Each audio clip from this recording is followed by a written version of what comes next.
Jamie. Hi Adam, how you doing? I'm doing very well. Good. And so today we're going to do a little bit of the shame and shape and color setup. Right, that's what we talked about. Yeah, we talked a little bit off camera, and the main access point is really going to be a core belief. Mm-hmm. And do you have that in mind? Yeah. Okay. And so a key point to this is to really understand where shame develops, Mm-hmm. and it is really between the ages of 0 to 3. Mm-hmm. And it's more of like that wind being taken out of our sail. Mm-hmm. And so it's a core belief that has probably run throughout your life, Mm-hmm. but it's also the one that kind of non-verbally kind of takes the wind out of your sail. Mm-hmm. Okay. And it maybe feels like it's always been there. Yeah. Okay. So if that all resonates, do you have the one that really stands out? Yeah, well, it's interesting because I had one that came up connected to this recent thing that happened to me. Mm-hmm. But then when you said ages 0 to 3, it morphed into something related. Okay. But a cognition that I have been working on recently in Okay. EMDR. Okay. And does that feel right with the kind of stipulations I put out there, 0 to 3, that kind of range? And Yeah. okay. And so the access point will be that, the cognition, but also where you feel that in your body. Mm-hmm. And so if you were to think of the cognition as a shape and color, that shame nonverbal piece, what shape and color comes up in relation to that? And it may be kind of a gut level first thing.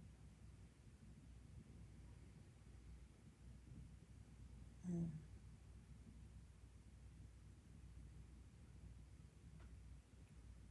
It's weird, I've never seen it this way before. It's almost like a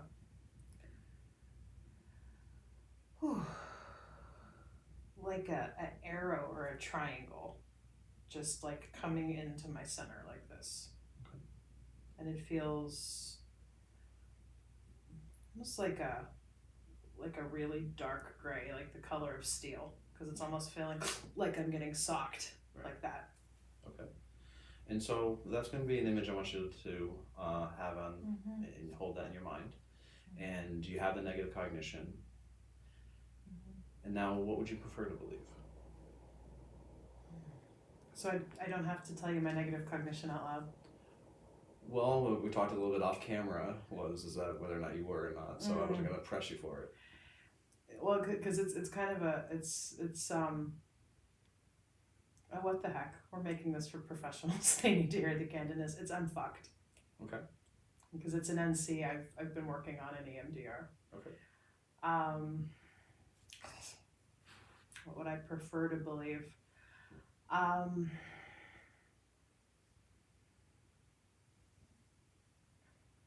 That's a hard one.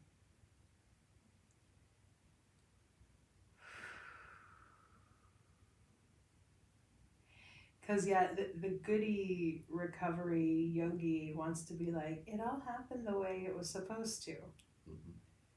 Mm-hmm.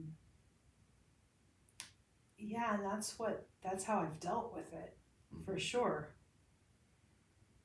But I don't know really what the opposite is of, like, the NC. So I don't know if I have a definite one right now. Is that okay? Well, let me add the qualifier of what would you prefer to believe now about yourself? Let me sit with it a minute. Yeah.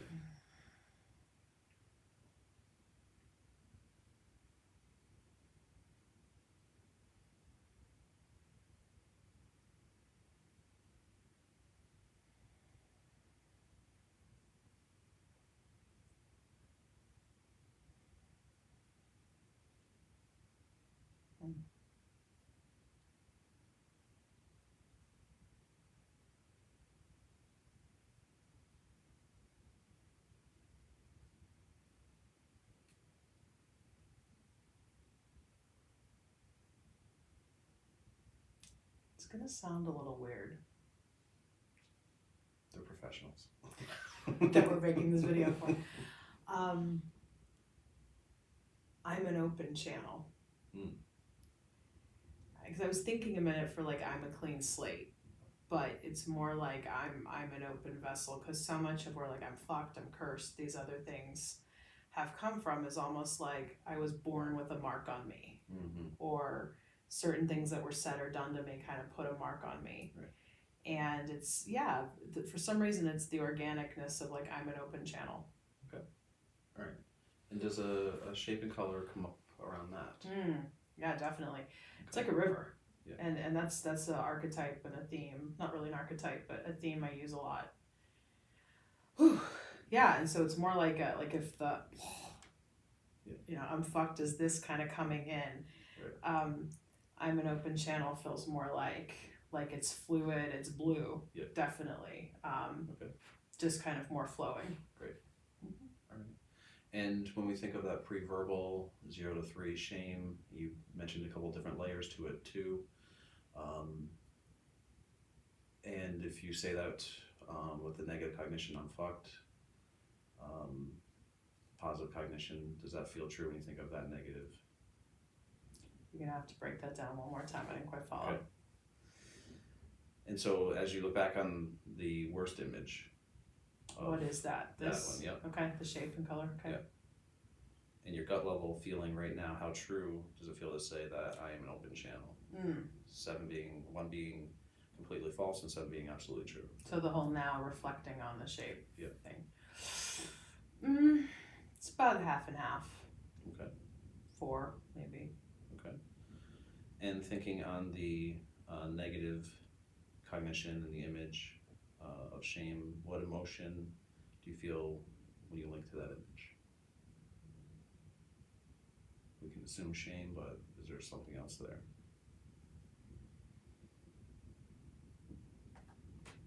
So define shame for me. Because I don't know if we can assume shame. Okay. Right. And shame is a master emotion. And when shame develops in that 0 to 3 range, it's more of I am this versus I did something wrong. So I am badness. I encompass this thing. It's bigger. And maybe it's because I've done a lot of work on this already. Why, like, again, no doubt the source of all of this was there, and there's still some kind of stuff lingering.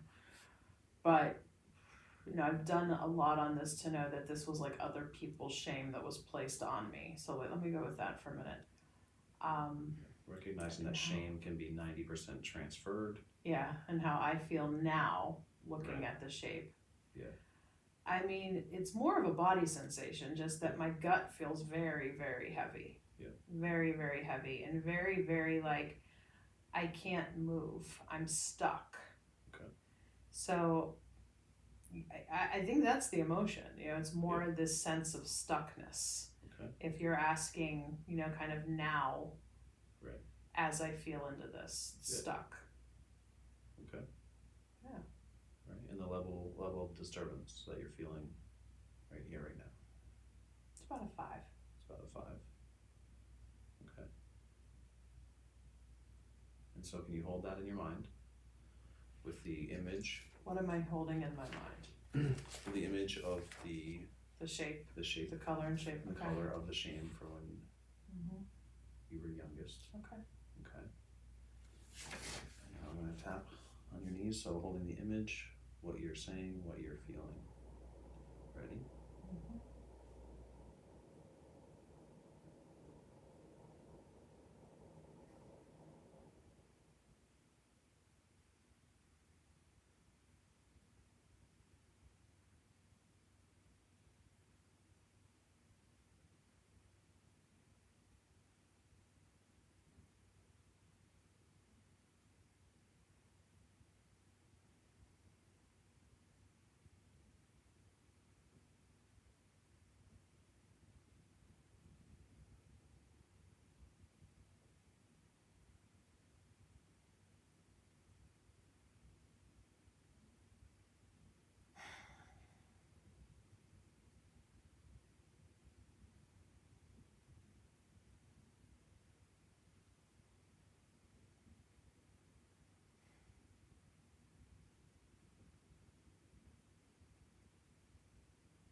Taking a deep breath.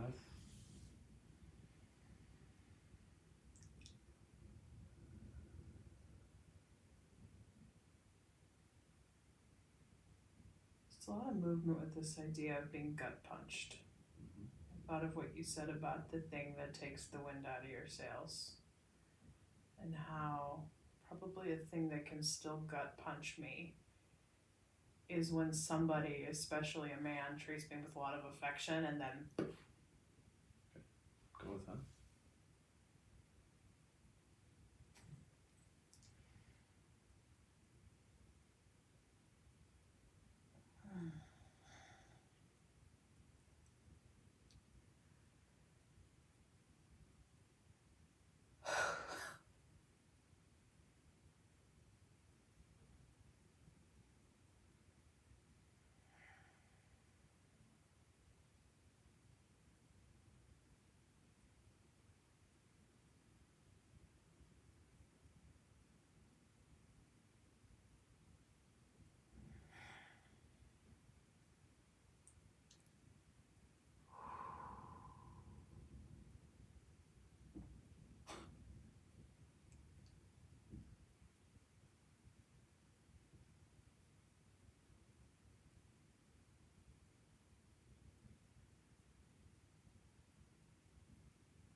Take a breath.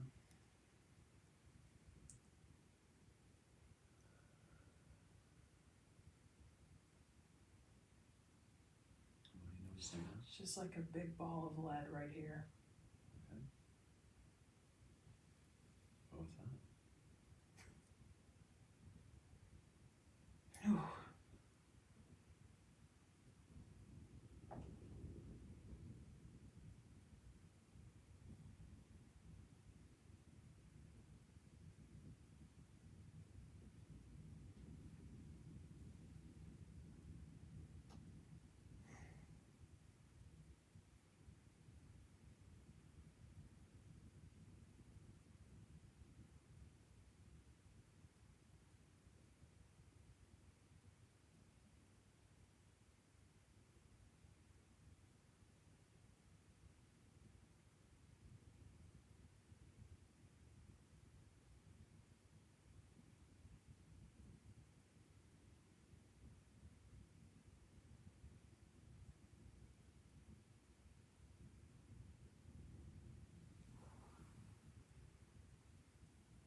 And taking a deep breath.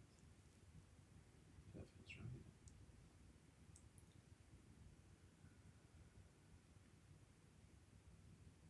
It's moving. Just keep going. Okay. There's definitely something. Good. Go with that.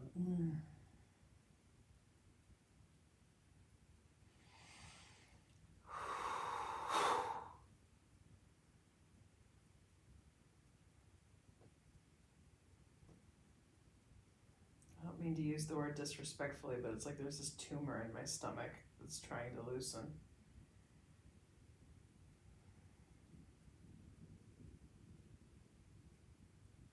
Not really my stomach, that's up here, it's more down here.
I'm definitely getting a deeper sense of breath.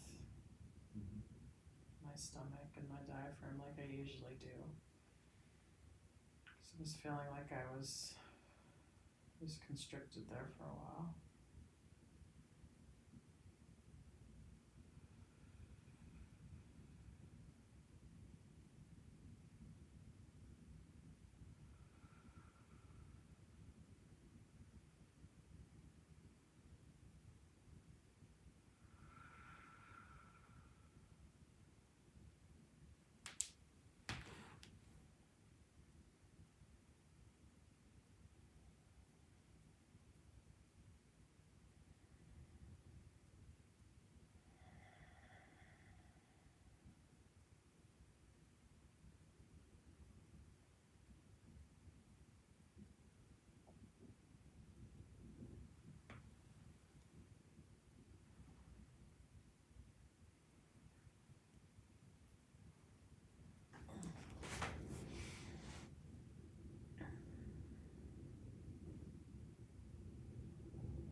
Yeah, there's definitely a lightness there now.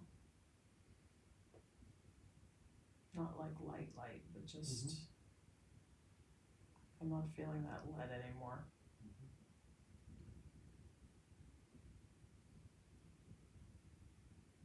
Just keep noticing what you are noticing.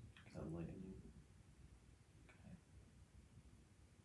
and the imagery that comes with it.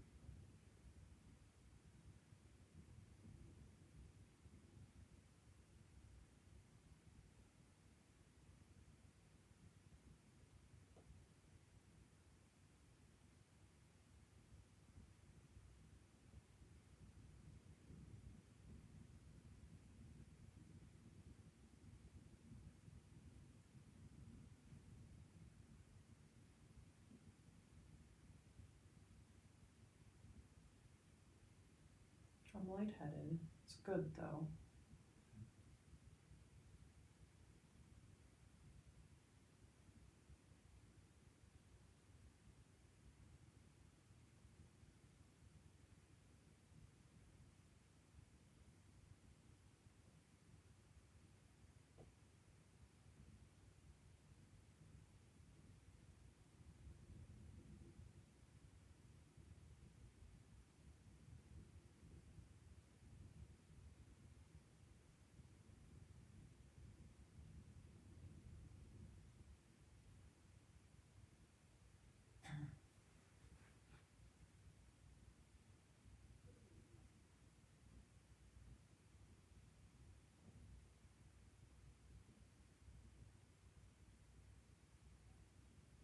Hmm.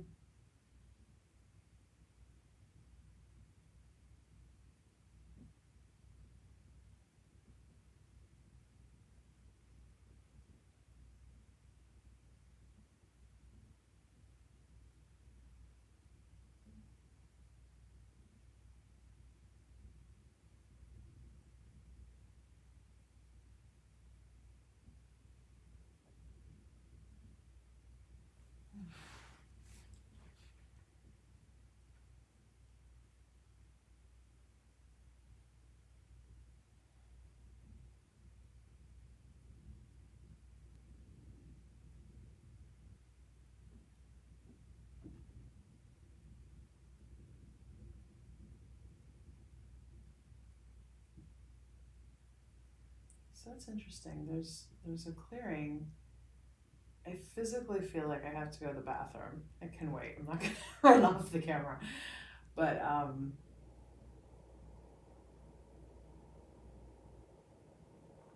not seeing anything.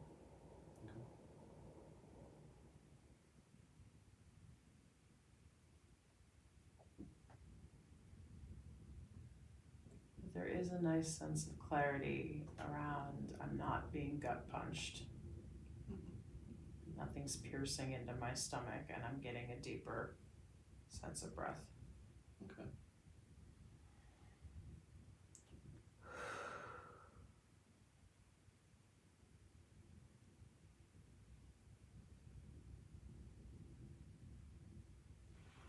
I'm going to suggest we do something. I'm going to pause the camera. I have to go to the bathroom. And then Okay. let's retest this. Because I think that's... Let's do it. It's I'll stop it, you go. It's an every action. Yes. Okay. I'm back. Going back to the room. Yeah.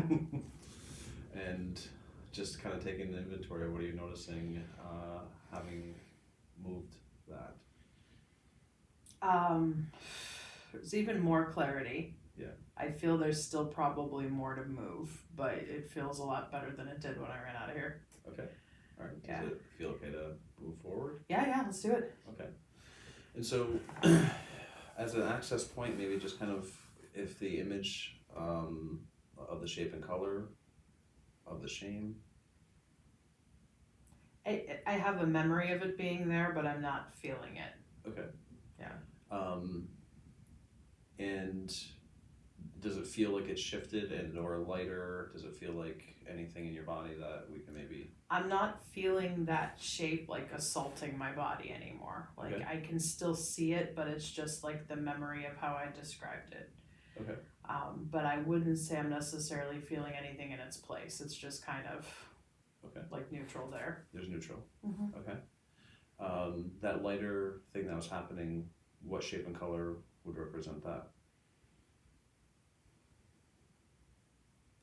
What I guess I described by lightning, it was maybe the better word would have been like it was dissolving. Dissolving. Okay. Yeah, because really where I'm at right now, and I'm not the most visual person, Okay. but I'm not. Well, if you have the sensation, let's just go with the sensation. Yeah, it would definitely be more sensation. Okay. So that dissolving. Mm-hmm. All right. So notice that. Yeah, I feel it's dissolved. It's more of a neutrality. But even as I'm doing this with my hand, it just feels like something wants to keep moving out. Okay. Or Go with that.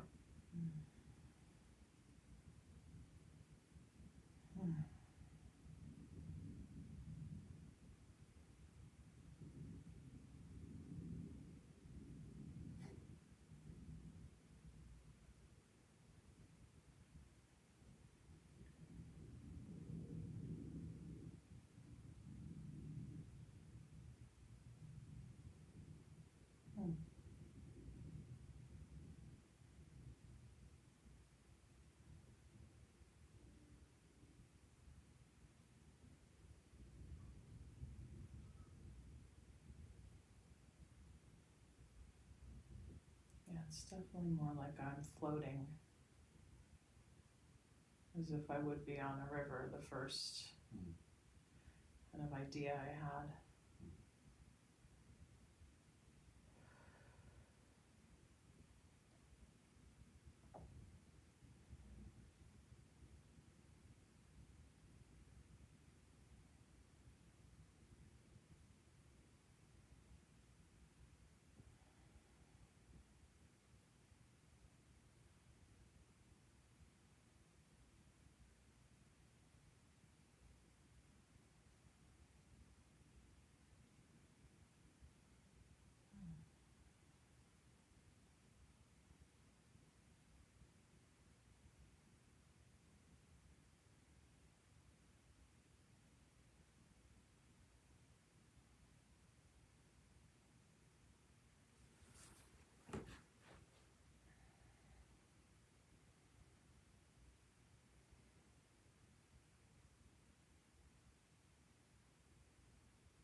It's kind of cool.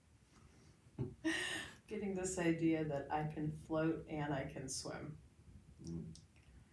Because to think of this idea of, oh, just floating and like being this, whim on the river of God's will feels like, that doesn't feel right. But to think that like I'm empowered to swim when I need to, and how life really kind of is this balance between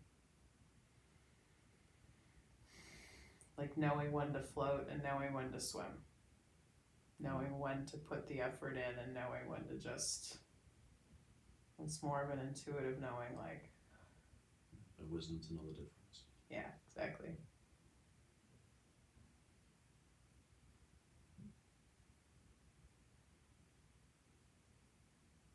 The water in this river is clear.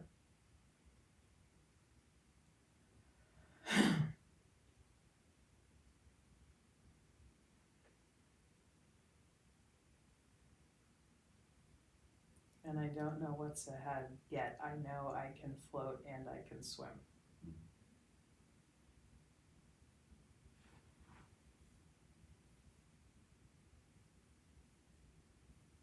And both skills can serve me depending on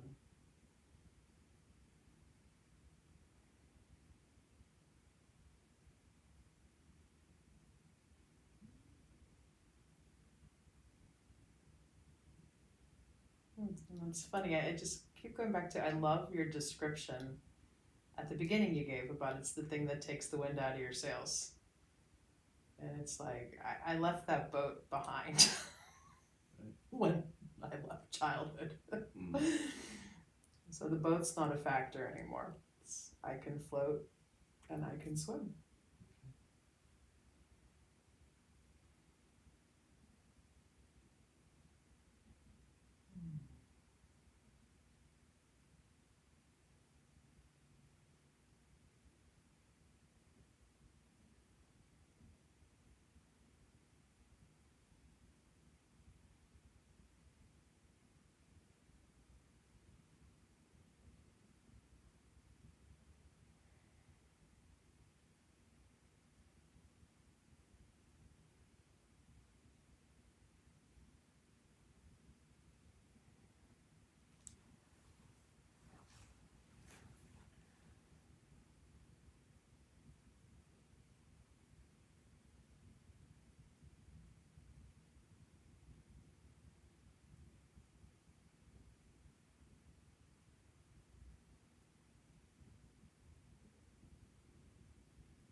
Yeah.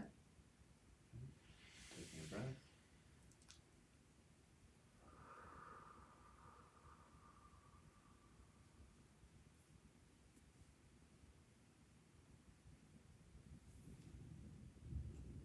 Good. If you try to bring up that shame the original image, what do you get now? Like before, it's just a memory of it having existed, and it's a lot smaller. Yep. Like the last time you checked in with me, I would say it was like on a 10 by 14 postcard, placard as a memory. Now it feels like it's just on a little bitty postcard as a memory. But I think the important thing is it doesn't feel like it's assaulting my body. Right, and so if we kind of take the idea that 90% of the shame isn't ours, right, and so we can't necessarily annihilate shame as a experience from our programming, but this seems to be more right-sized. And even more of this understanding that this isn't mine. It was somebody kind of assaulted me with it.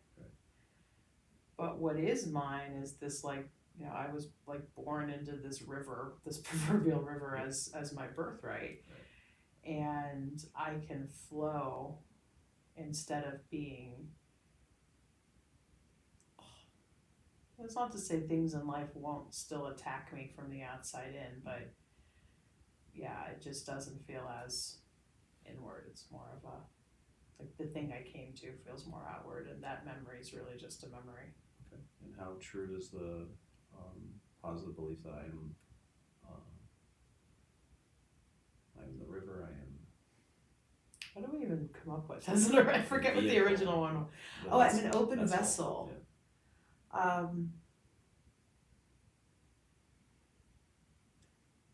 mean, that one works, but I think what works better is, this is a bit meta, I can float, I can swim, and I am the river. Right. Because part of my belief system is you're both the ocean and the wave.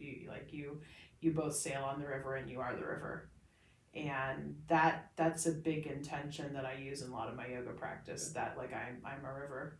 And it makes a lot of sense to me, even if it sounds a bit bizarre.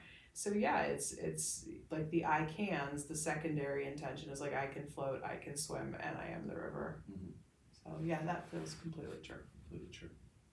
Okay. And if you were just to scan through your body? Good. Because even that shaking I do, that one feels really open, and you can breathe again, and it's a beautiful thing. Okay. Great. All right. Anything to help close? So in your kind of modification with this, do we need to install, or do you just kind of leave it that I kind of arrived at it is completely true? Do we install it with anything?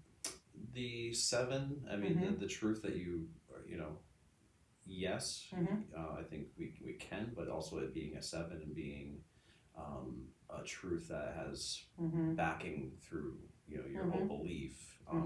You want to see if we can tap it in. And what would your thought be? And I'm just thinking out loud here, obviously kind of knowing EMDR.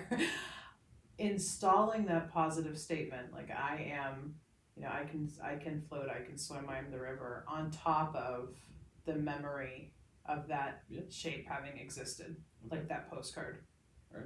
So holding the image of the postcard together with the new positive cognition. Positive cognition. Okay. As true. Yep. Okay. Hold those in your mind. Okay. Ready? Yeah, I'm ready.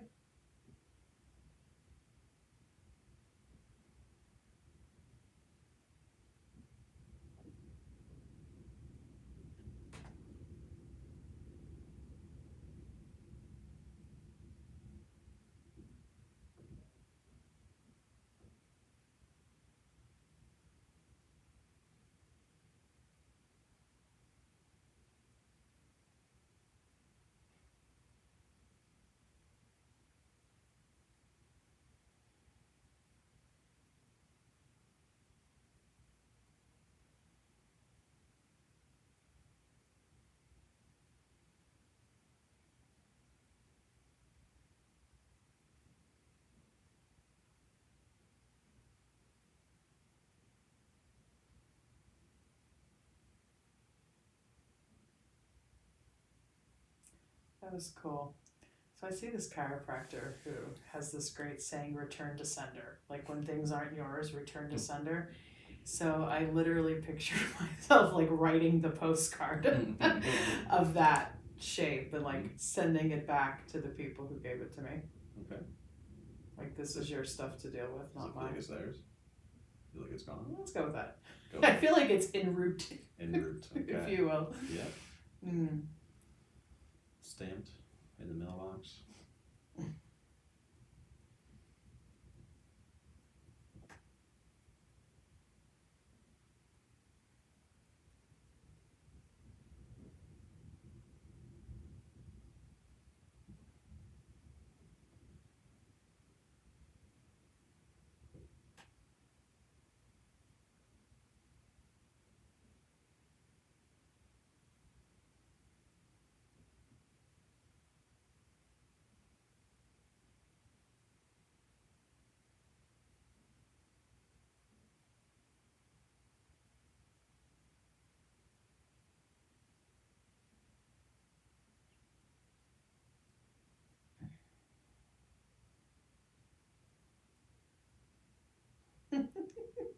That's funny. I had this picture of it being on like a tall stack of mail that represents all the other things they don't want to deal with. But then this assurance that that's not my problem. It's not mine. It's not in my inbox anymore. Mm-hmm. So Great.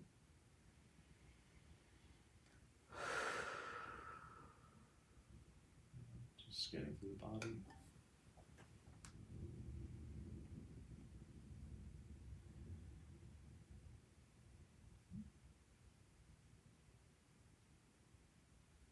yeah, it's really calm. Mm. And there's nothing here. Okay.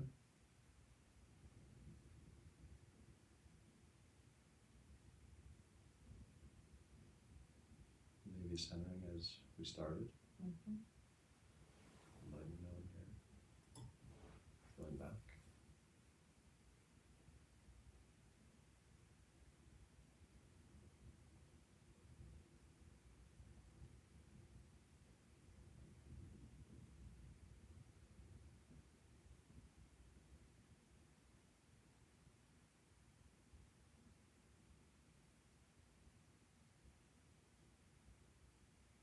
Lovely. Thanks. Thank you. Thank you. All right, so now I have a question for you. Yeah.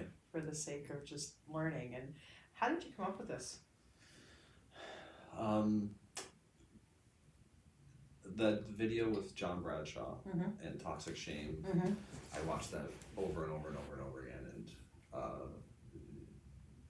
recognizing that, you know, the neurodevelopment, the 0 to 3, and a lot of the clients that I was working with, and and addictions, and knowing that shame had to be cleared, and you know, it was a series of kind of thoughts, and the other, you know, thought was, if shame is pre-verbal, and you know what I studied from schemotherapy is that if it's pre-verbal, then when we float back, we're only getting to the declarative memory of Yeah. when was the first time you can remember that, and that's more of a declarative memory, and we're not getting to the implicit. And I want to say, I mean, it was around the time where I was reading Sandra Paulson's When There Are No Words, and before that, you know, I was already kind of playing with shape and color because of Mark Grant's pain. Yeah. And I don't really remember what came first for me, but it was trying to move something pre-verbal. And, you know, that was basically, and it was more of a right brain kind of a thing that I was trying to tap into. Right. And the implicit memory system. And so it seemed to be the safest chronologically, and we're not really starting off at the earliest if we're doing first, worst, and last. We're not starting off at the earliest if we're doing the first declarative memory that's when we can remember. Right. So I always try to start here, and I had a couple of clients say to me, when I would first ask, you know, the core beliefs, you know, they'll be like, you know, so what seem to be your top, you know, your top hits, and then that question of, it feels like it's always been there. Yeah. And it was just like, okay. Yeah, I hear that a lot when Right. we ask that question, for sure. Right, and the recognizing the generational thing, and you know, going back to John Bradshaw's thing, and just really kind of looking at, you know, in that. You know, there's something I really like, because I've read your write-up on this before, and we've talked about it in consultation, and it's all sounded good. But actually experiencing it, one thing that really, like I can truly say made an impact on me is when we were setting this up at the beginning, and you know in general what I'm going through right now in life and the recent death, and how I had traced some of the core stuff to more like when I was 19. Mm-hmm. And even when you asked, like, what's the negative cognition, it was more my 19-year-old self that was kind of answering that. Right. And then when you said, the whole 0 to 3, wind out of the sails, it changed the cognition just enough that it was like, wow, like I was there to be able to give you that color and shape you asked for. It was really cool. Yeah. I was at one point. I was going to ask. It sounds like a 19-year-old who would say, I'm fucked. Mm-hmm. But what would the 2-year-old feel? What would be the belief that they would have that they couldn't verbalize? And that's interesting because it could very well be. You're right. But I think you went there. Year old language, but even like the first negative cognition I was going to is this kind of thing of I'm cursed, which is more finessed, more worked out because I know about like spiritual dynamics and spiritual abuse and yada yada, and so I'm fucked. Always felt like more kind of raw and organic. Right. I don't know if my 2-year-old self could have even put words on that, because then even like the shape worked really well, and even as we were doing some of the processing, I saw some pictures of myself in my head around that age, and it was just more kind of like look she had on her face. There truly were no like cognition words I could put in it. So it may have been like my 19-year-old self was speaking on behalf, but the way you explained it shifted it back to more of that even older place for me, when my thought was this was something that was more teenage. Right. So, okay. Cool. Thank you for that. Yes, thank you.